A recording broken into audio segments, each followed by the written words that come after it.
సూర్యాపేట జిల్లా గట్టికల్లుకు చెందిన మేరపాక రాములు లక్ష్మీ దంపతులు 2 సంవత్సరాల వ్యవధిలోనే మరణించారు. దీంతో వారి ఇద్దరు పిల్లలు శివ, సాయి అనాథలుగా మారారు. పిల్లలకు ఆలనా పాలన చేసేవారనే విషయం తెలిసి ప్రాణదాతల ఫౌండేషన్ వ్యవస్థాపకులు రాజ్ మెరుగువల్లి అండగా నిలిచారు. నిత్యావసర వస్తువులు, చదువులకు కావలసిన మెటీరియల్తో పాటుగా ఆర్థిక సహాయం అందజేశారు.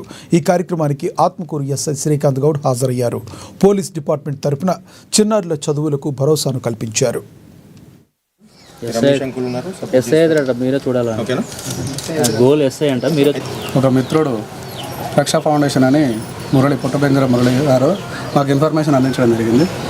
వీరి గురించి ఎంక్వైరీ కూడా చేయడం జరిగింది. గట్టికల్లో నాకు తెలిసిన మిత్రుల ద్వారా వీళ్ళ నెంబర్ తెలుసుకొని కాల్ చేయడం జరిగింది. వీళ్ళ పరిస్థితి తెలుసుకొని మా ఫౌండేషన్ ద్వారా కూడా ఎంతో కొంత వీళ్ళకి హెల్ప్ చేయాలన్న ఉద్దేశంతో ఫండింగ్ చేయడం జరిగింది. అలాగే మా సొంతంగా ఫౌండేషన్ తరఫున కూడా ఒక 3 నెలలకు సరిపడా నిత్యావసర సరుకులు పంపిణీ చేయడంతో పాటు ఒక 5,000 రూపాయలు ఈరోజు వాళ్ళకి ఆర్థికంగా సహాయం అందిద్దామని, ఇకపైన కూడా ఎలాంటి హెల్ప్ కావాలన్నా కానీ మా ద్వారా మేము ముందుంటాము.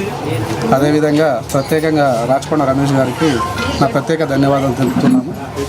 ఈరోజు మనం మానవత్వము ఉంది అని ఈరోజు బ్రతికిందని చెప్పేసి అని మన రమేష్ గారు నిరూపించారు. ఇంటిపై సొంత అన్నదమ్ములు కూడా కలిసి ఉండే రోజుల్లో కాదు ఇవి. అలాంటిది కులాలు వేరైనా, ఇల్లు వేరైనా, వాళ్ళు ఎవరో మనకు తెలియకున్నా కానీ తల్లిదండ్రులు చనిపోయినా వీళ్ళని హక్కున చేర్చుకొని వాళ్ళే కన్న తల్లిదండ్రులై ఈరోజు వాళ్ళని సాగడం జరుగుతుంది.